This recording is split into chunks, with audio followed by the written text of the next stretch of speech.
40 darajadan yuqori, qurg'ish 44 daraja cho'lqutlar. 44 daraja? 44 darajaga yetib Bor ekan. 13-iyul kuniga qadar Qop-quruq. termik depressiya degani nomidan ham ma'lum, termal tushkunlik.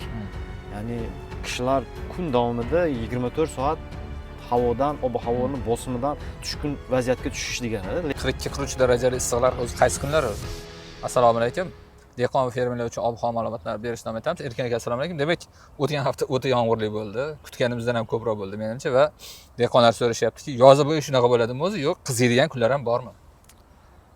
Rahmat, lekin o'ta yomg'irli bo'ldi deganingizga qo'shilmayman, chunki Surxondaryo, Buxoro juda ham ko'plab hududlarimiz, kamida 5-6 viloyat hududlarimizda osmondan bir tomchi ham yomg'ir yog'madi. Ha, shimol uchun ko'p yog'ingarchilik kuzatildi, yog'ingarchilik anomaliyalari kuzatildi, hattoki mana bu Mo'ynoq, Qo'ng'irot tumani, Qoraqalpog'iston Respublikasi tumanlarini nazarda tutyapman, hattoki Nukusda ham yaxshigina yog'ingarchiliklar, shu bilan birgalikda Samarqand, mana Toshkent viloyatida ham shiddatli chaqmoqlar bir simfoniyasi bo'ldi, tabiat simfoniyasi bo'ldi. 5-6 soat davom etdi. Uzoq yillardan buyon bunaqangi bir chaqmoq momaqaldiroqlar poytaxtda kuzatilmagan ekan, arxiv tiklab ko'ryapmiz.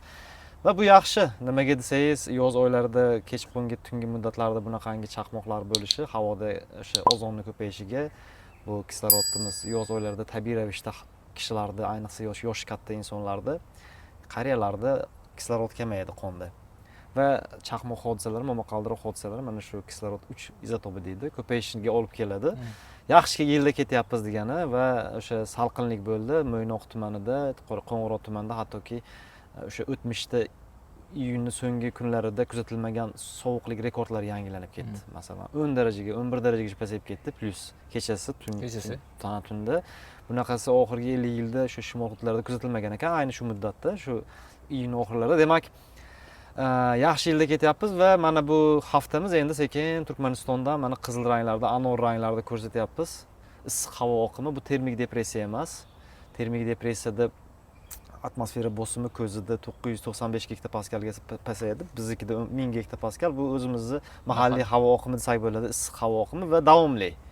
Mana shu haftada deyarli har kuni o'sha kunning ikkinchi yarmida o'sha Turkmanistondan issiq berish sekin ta'sir etib turaveradi va shimol hududlarimizda seshanba kunidan boshlab, ayni 7-iyul kunidan boshlab 40 darajadan yuqori harorat, ya'ni Qoraqalpog'iston Respublikasi, bu yog'i Xorazm viloyati, sekin-asta chorshanba kuniga kelib, ayni 8-iyuldan Buxoro, Navoiy viloyatlarida ham 40 darajadan yuqori, qurg'ish 44 daraja cho'l hududlarida. 44 daraja? 44 darajagacha yetib bor ekan cho'l hududlarida va keyin sekin mana Surxondaryo viloyatida o'z-o'zidan mana shu haftani dushanba, seshanbadan boshlanyapti 42lik, 43lik darajalar va sekin mana bu 10-iyul kunlariga kelib respublikaning katta hududlarida aholi zich istiqomat qiladigan qishloq xo'jaligi katta maydonlarda 40 daraja va undan yuqori haroratlar, vodiyda ham ayni dam olish kunlariga juma kunlaridan boshlab, ya'ni 10-iyul kunlaridan boshlab harorat 40 daraja kunduz kunlari ko'tariladi. Bitta savol ber, endi va tungi muddatlarda endi 25 dan sekin biz 27 darajalik 20 ga o'tamiz. Bu nima degani? Kunduzgi haroratlar endi sekin ko'tarilib boradi, tungi haroratlar ham dimlik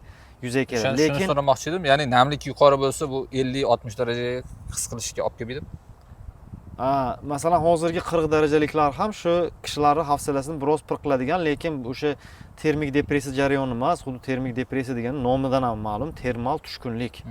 Ya'ni kishilar kun davomida 24 soat havodan, ob-havoning bosimidan tushkun vaziyatga tushish degani, lekin bu bunaqa emas.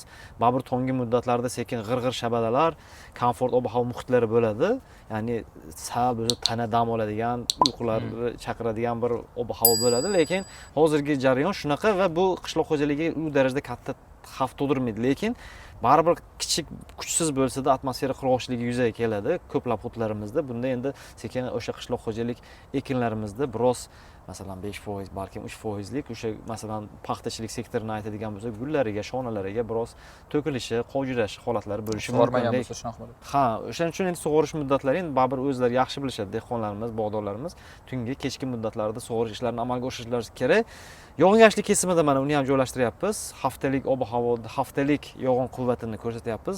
Bu 6-iyuldan 13-iyul kuniga qadar quruq oppoq rang, mana faqat tog'larimizda biroz ishlayapti. Ayni mana bu Hisor tog'larida, baland tog'larimizda yoki Toshkent, Namangan viloyatining tog'li hududlarida yog'ingarchiliklar bor ekan. Endi Qirg'izistonning Oloy tog' tizmalarida yog'ingarchiliklar bor va aynan mana shu hududlarda shakllangan sel oqimlari Farg'ona vodiysining mana bu Isfay Ramsoy, So'x, Shohmardon kabi turli xil soylariga sel hodisalarini keltirib chiqarishi mumkin. Boya 42-43 darajali issiqlar o'zi qaysi kunlar o'zi?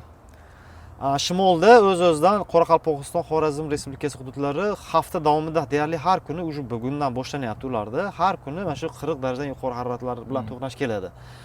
Keyin sekin chorshanba kunidan sekin mana bu Samarqand ayni 8-iyul bo'ladi. 8-iyul kunidan 9-iyuldan Toshkent viloyati, sekin 9 Vodiy viloyatlariga ham o'tadi. Vodiy viloyatlarida 11-12-iyul kunlari eng issiq uzoq 3 kunlik orqama ketdan 40 darajalik issiqliklar bor. Va tunda ham endi vodiyda ham 25-27 daraja minimum harorat minimumlari kuzatiladi. Umuman olganda haftamiz mana ko'rsatyapmiz, quruq, nimasi me'yor aynan issiqlikni ko'proq his qiladi bu shimol. Xorazm viloyati, Qoraqalpog'iston Respublikasi aholisi boshqa hududlarga nisbatan issig'i yuqoriroq his qiladi. Deyarli har kuni haftada bir qiluvchi. Buxoro, Navoiy viloyatlari. Bu yog'i sekin Buxoro, Navoiy viloyati, Qashqadaryo bu me'yordan 3-4 darajada deyapti. Jaziramalar bor. Lekin vodiyning umumiy hafta davomida aytyapman. Vodiy u darajada mana bu haftada issiqlik stresslar bilan to'qnash kelmaydi. Ya'ni vodiyliklar juda ham boshqa hudud aholisiga nisbatan issiqlikdan aziyat chekmaydi. Yoki mana bu Sirdaryo aholisi ham xuddi shunaqa. Keyingi haftamizda mana o'sha umumiy o'sha Rossiyaning g'arbiy hududlarida ko'k rang turibdi. Demak, sovuq havo oqimi. Demak, keyingi haftamiz yana mana shu haftadagi issiqlikdan keyin biroz haroratning pasayishi yuz beradi. Hattoki bulut oralashi mumkin. Umuman haftamiz ko'm-ko'k osmon. Osmonga umuman bir bu hafta quruq, keyingi hafta demak salqin. Yana qaytish. Salqinroq, ayrim hududlarimizda yog'ingarchiliklar bor, o'sha qishloq xo'jaligi yer maydonlarida. Demak, xaridlarni yana bir marta ko'ramiz, to'xtatib ko'ra olishimiz mumkin. Ko'rsatuvni qisqa qilamiz. Erkinga katta rahmat. Izohlarda albatta fikr, taklif va tanqidlaringizni ham yozib qo'ying. Qo'ldan kelgancha javob berishga harakat qilamiz va keyingi ko'rsatuvlarni shunga ko'ra tayyorlab boramiz. Katta rahmat. Sog' bo'linglar.